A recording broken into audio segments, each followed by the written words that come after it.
Olá, boa noite. Começa agora o Jornal da Justiça desta quarta-feira, 22 de julho. Ministro Celso de Mello suspende condenação de réu que não foi intimado pessoalmente da decisão. Para o decano do Supremo, houve violação ao devido processo legal. Este é um dos destaques da edição de hoje. Você confere também. Ministro Dias Toffoli arquiva pedido para investigar presidente do Superior Tribunal de Justiça e os filhos dele. Ministério da Cidadania pede bloqueio de mais de 1.300.000 auxílios emergenciais por suspeita de fraudes. Desde o início da pandemia, o Ministério Público do Trabalho já recebeu 26 mil denúncias ligadas à Covid-19.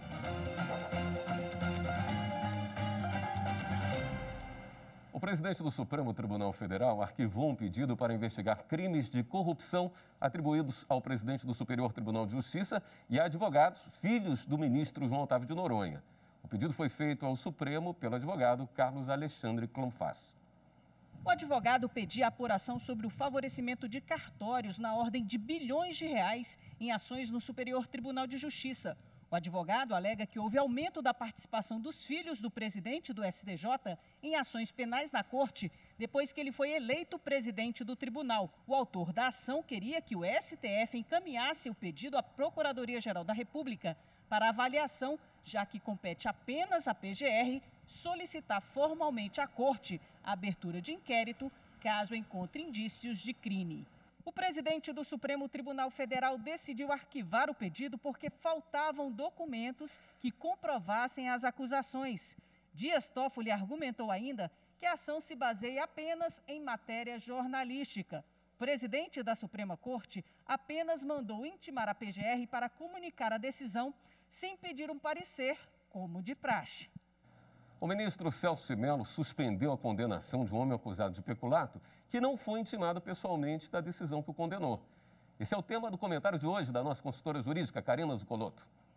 Olá, boa noite. A notícia hoje vem do gabinete do ministro Celso de Mello.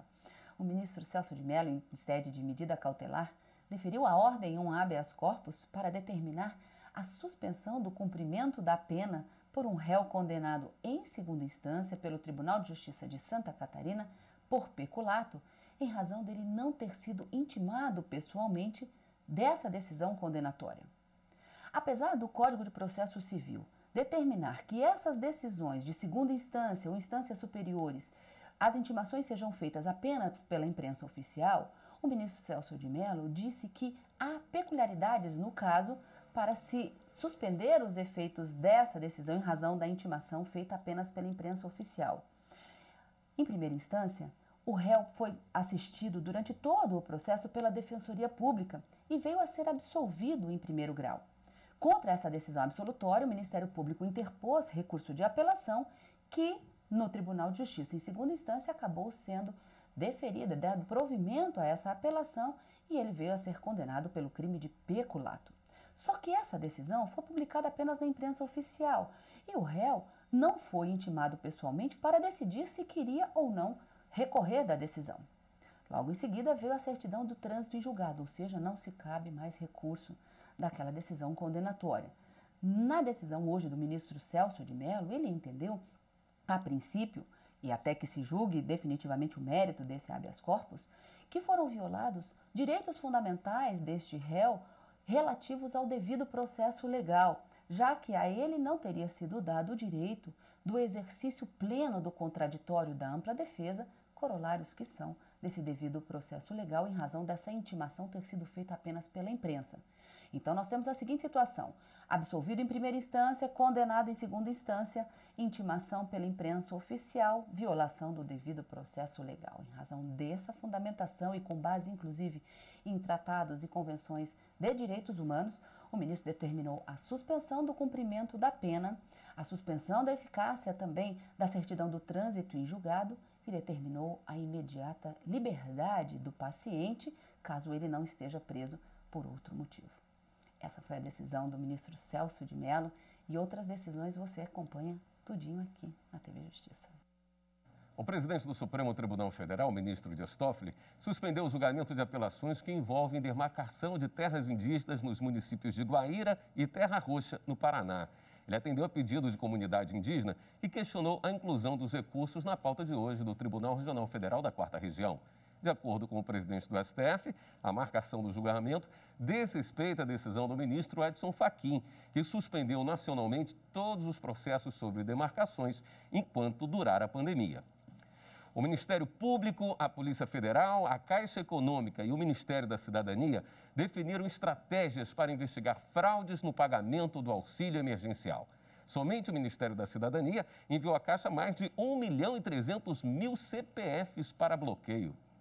Vítimas de golpes no auxílio emergencial estão por todo o Brasil. Muitas caíram depois de acessarem links com falsos pedidos de cadastramento. Por conta disso, de acordo com a Caixa Econômica, cerca de 3 milhões de pessoas tiveram benefício suspenso por irregularidades. De acordo com o banco, 65 milhões de brasileiros já receberam auxílio até essa terça-feira. Grupos criminosos continuam agindo e, por isso, o governo federal, o Ministério Público e a Polícia Federal criaram novos instrumentos de combate a irregularidades no pagamento do benefício. São aplicados filtros de renda, patrimônio pessoal e participação em empresas, além de indicadores de fraudes sistêmicas. Os indícios de irregularidades são examinados pela Caixa. Se confirmadas as fraudes, os dados são repassados à Polícia Federal. Os casos que envolvam servidores públicos civis e militares serão mandados para os respectivos órgãos em que estejam subordinados. Além disso, a Polícia Federal e o Ministério Público vão ter acesso às ferramentas de triagem e de aplicação de filtros pela Caixa e pelo Ministério da Cidadania para a adoção de medidas penais cabíveis.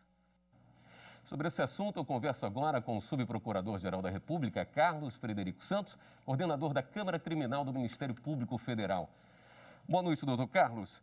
Como tem sido o trabalho? É muito importante para a gente ter a sua presença por aqui, trazendo esclarecimentos sobre esse assunto, que nesse momento de pandemia tem assustado a todos, né? Essa quantidade enorme de pessoas que estão se aproveitando desse momento de tamanha turbulência para trazerem essas fraudes, né? Como tem sido o trabalho do Ministério Público na apuração de fraudes nesse auxílio emergencial? Bom, boa noite, telespectadores. Boa noite, William. O trabalho tem sido árduo, né, em razão do volume, mas estamos buscando racionalizá-lo.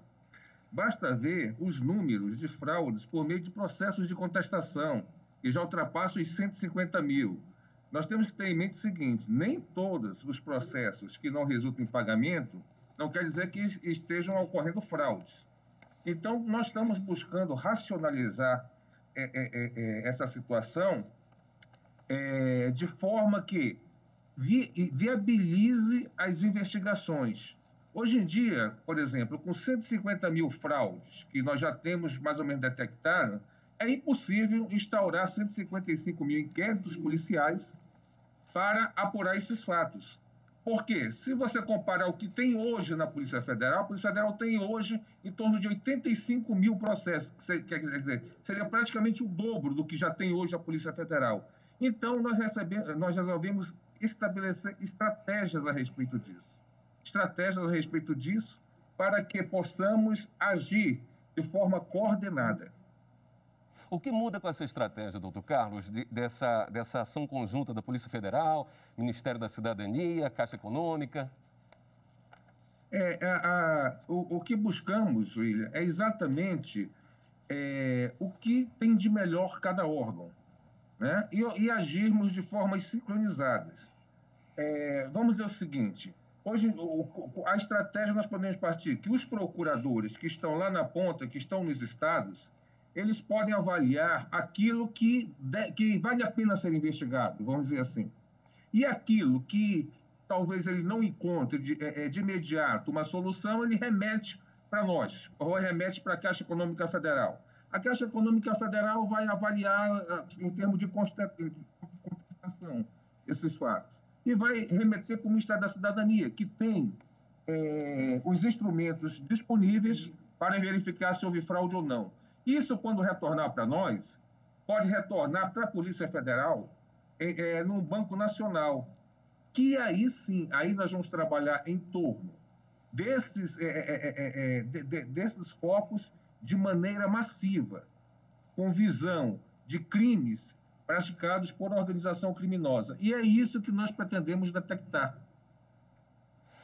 Nos preocupa, doutor Carlos, e com toda certeza aos senhores também, a quantidade de pessoas que deveriam ter acesso a esse auxílio emergencial, e é uma coisa que precisa sair imediatamente, e não terão porque estão com seus nomes envolvidos nessas fraudes.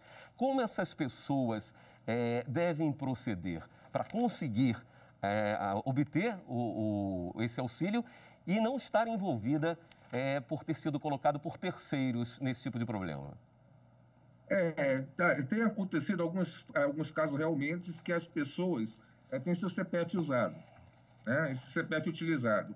O que nós recomendamos é que procure imediatamente a Caixa Econômica Federal, que vai verificar se houve prejuízo ou não à União. Havendo prejuízo à União, nós vamos detectar crime. Crime, nós vamos ou remeter para o Banco Nacional, da Polícia Federal, ou então pode ser remetido também para o Ministério da Cidadania, que vai estar envolvido nessa situação.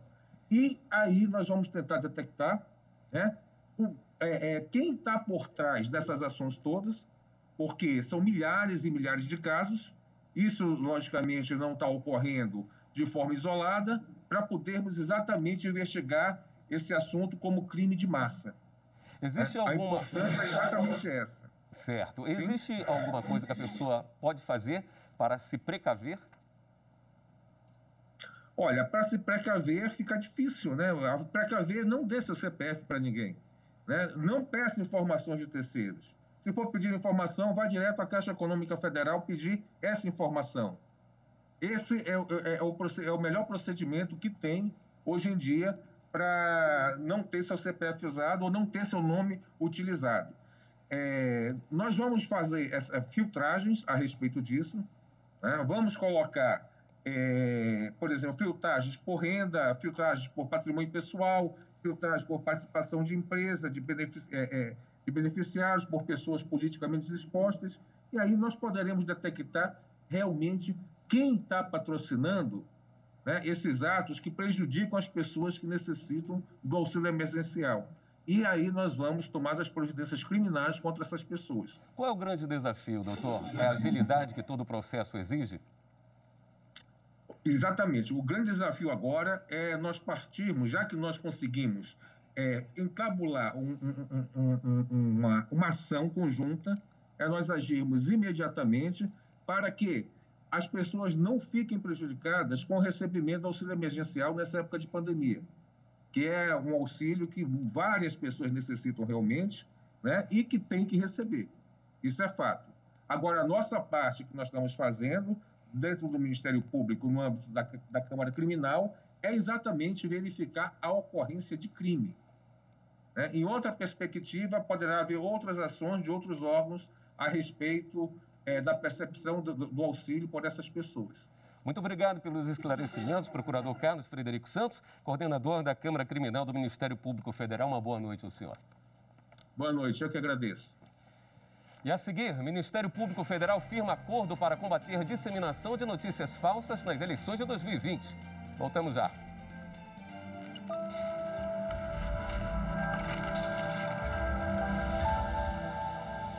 Em tempos de pandemia, eu destacaria, dentre os artigos da Constituição Federal de 1988, o artigo 5º, inciso 35º, que vai dizer sobre a inafastabilidade do Poder Judiciário. O Poder Judiciário, em tempos de pandemia, deve resolver, na medida do possível, os conflitos que lhes são submetidos.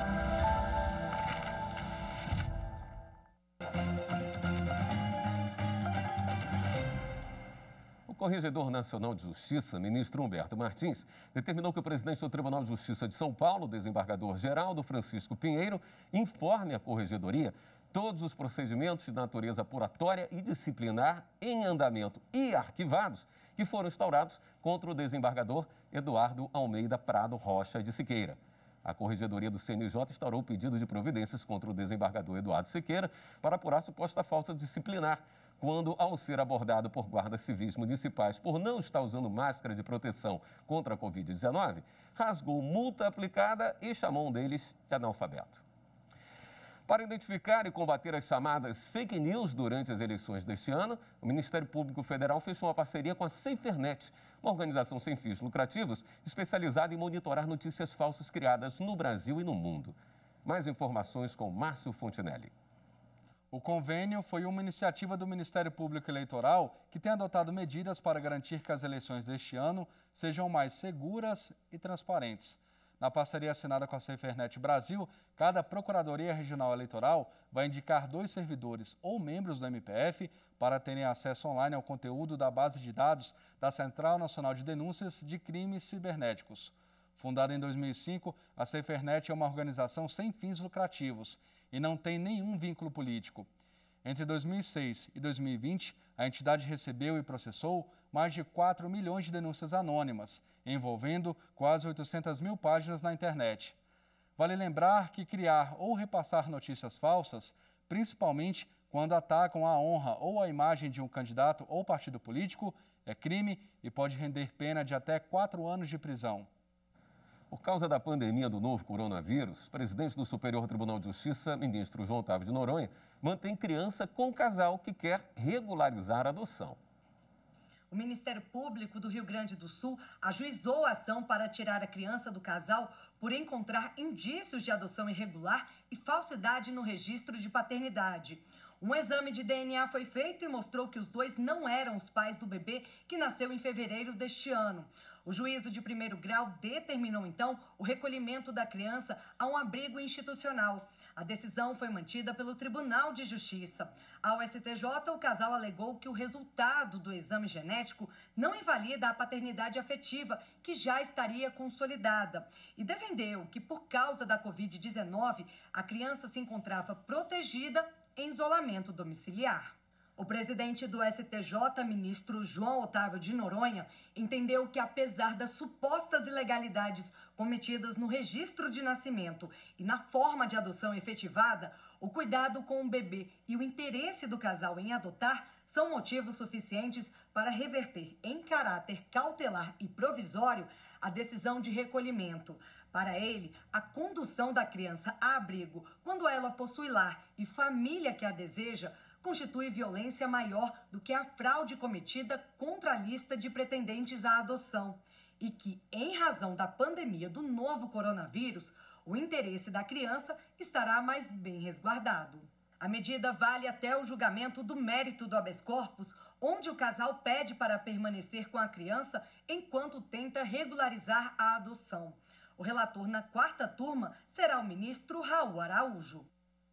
E no próximo bloco, vídeos da série Direito em Libras também podem ser acessados no site do Superior Tribunal Militar. Em instantes.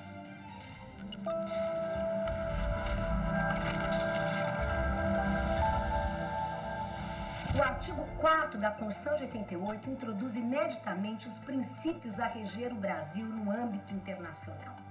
Nele estão preocupações do passado, como a independência nacional ou a vocação pacifista da nossa República. Mas a isso se soma uma vocação cosmopolita, multilateralista e humanista, com a prevalência de direitos humanos, repúdio ao racismo e a ênfase à cooperação internacional para o progresso da humanidade.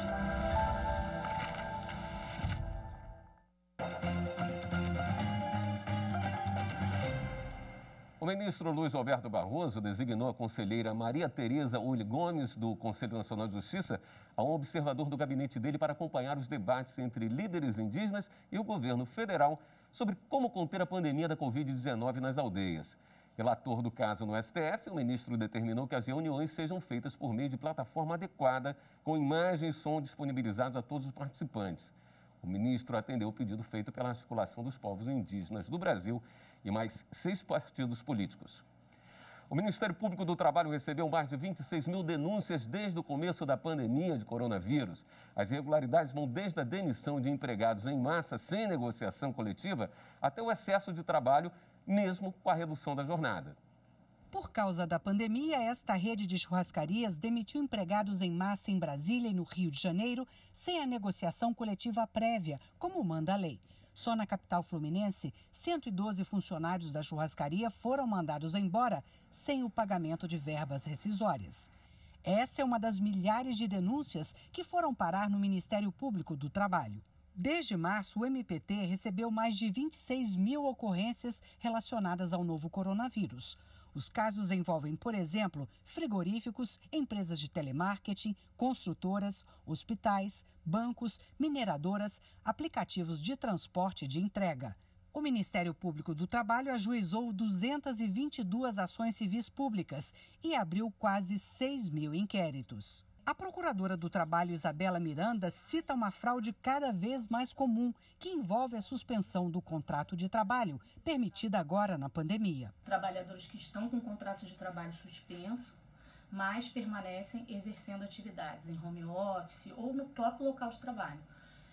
E o empregador alegando que o benefício emergencial pago pelo governo é uma espécie de ajuda que o governo está dando à empresa, para a empresa não ter que arcar com todo o pagamento do salário. Há também denúncias sobre excesso de trabalho, mesmo com a redução da jornada. Muitas denúncias no sentido de que, apesar de a jornada de trabalho estar teoricamente reduzida com redução salarial, a pessoa está trabalhando igual, trabalhava antes e muitas vezes até com uma carga de trabalho superior. Para o Ministério Público do Trabalho, as medidas judiciais são o último recurso. A prioridade é fazer a mediação de conflitos entre patrões e empregados, tentar as soluções negociadas e os acordos extrajudiciais em que as partes se comprometem a cumprir os requisitos, sob pena de serem multadas. O acordo extrajudicial usado nesses casos também é chamado de TAC, Termo de Ajustamento de Conduta. Nessa pandemia, os TACs foram firmados com 78 frigoríficos do país para garantir a proteção contra o coronavírus de 170 mil trabalhadores. Reconhecemos que empregados e empregadores e o próprio Estado passam por dificuldades que nunca foram enfrentadas e essas dificuldades, sem perder o nosso norte protetivo constitucional, reconhecendo que as partes têm diferenças, que há uma hipossuficiência, há necessidade de se estimular e de se conduzir a soluções negociadas, que é o que tem sido feito pelo Ministério Público do Trabalho, pela Justiça do Trabalho, pelas instituições que lidam com o direito do trabalho e com o mundo do trabalho nesse momento. No caso da churrascaria que a gente mostrou no início da reportagem, a via judicial foi a única solução. A Justiça do Trabalho anulou a demissão de mais de uma centena de empregados e proibiu que a empresa dispense mais de 10 funcionários sem a negociação coletiva. O Ministério Público Federal se manifestou nesta terça-feira por meio de nota técnica enviada ao Congresso Nacional pela rejeição dos vetos aplicados pelo presidente Jair Bolsonaro, que tratam de ações de prevenção e combate à Covid-19 em comunidades indígenas. De acordo com a manifestação, a justificativa de que trechos vetados criariam despesas não planejadas não se sustenta, uma vez que o estado de calamidade cria excepcionalidade às regras de execução orçamentária, sendo dessa forma possível criar créditos para assegurar o direito à vida e à saúde. O presidente vetou 16 dispositivos de lei que garantiam acesso à água potável, oferta de leitos hospitalares e UTIs, distribuição gratuita de materiais de higiene, limpeza e outras medidas de prevenção à pandemia. Produzida pela TV Justiça, a série Direito em Libras agora está disponível também no site do Superior Tribunal Militar. São vídeos curtinhos, de quase 1 minuto, mas com uma abordagem importante: traduzir termos jurídicos para a língua brasileira de sinais. Vamos aprender sobre reclamante. Sinal, reclamante. Uma produção da TV Justiça, a série Direito em Libras está disponível nos portais do Supremo Tribunal Federal, do Conselho Nacional de Justiça e do Tribunal de Justiça da Paraíba. Ela também é exibida na TV Câmara, que tem sinal aberto digital ou em fase de implantação em pelo menos 120 cidades de todo o Brasil. Agora, os episódios da série chegam ao portal do Superior Tribunal Militar. Consistente num glossário jurídico da língua brasileira de sinais, iniciativa louvável do STF da TV Justiça, cujo projeto está disponível através de uma série de vídeos que buscam tornar acessíveis aos portadores da deficiência auditiva termos jurídicos utilizados no dia a dia dos operadores do direito, promovendo a cidadania e a inclusão social. Para acessar os vídeos, basta clicar na aba Portal do Cidadão. Eles podem ser assistidos de forma individualizada. A série Direito em Libras é o resultado de um trabalho em conjunto conduzido pela Coordenadoria de Gestão da TV e Rádio Justiça do Supremo Tribunal Federal e teve a participação do Serviço Social do Tribunal e também de um grupo interdisciplinar composto por intérpretes de Libras, uma consultora jurídica e 2 surdos. Além da inclusão da série Direito em Libras no portal do Superior Tribunal Militar, a juíza Maria Placidina Araújo, presidente da Comissão de Acessibilidade da Justiça Militar da União, destacou mais 2 iniciativas do STM sobre esse tema. A digitalização e restauração de todo o acervo processual histórico do Superior Tribunal Militar, através de parceria feita com a Associação de Centro de Treinamento de Educação Física Especial, CETEF, para a contratação de pessoas portadoras de deficiência total de visão, com o objetivo de incluí-las no mercado de trabalho. A aquisição da solução Ribenar, que é um software que traduz de forma dinâmica e em tempo real conteúdos de textos na língua brasileira de Libras, de sinais, as Libra, disponíveis no ambiente web, nos portais JMU, que é a intranet, e no portal STM. Essa edição do Jornal da Justiça fica por aqui. Para você, uma boa noite. Até amanhã.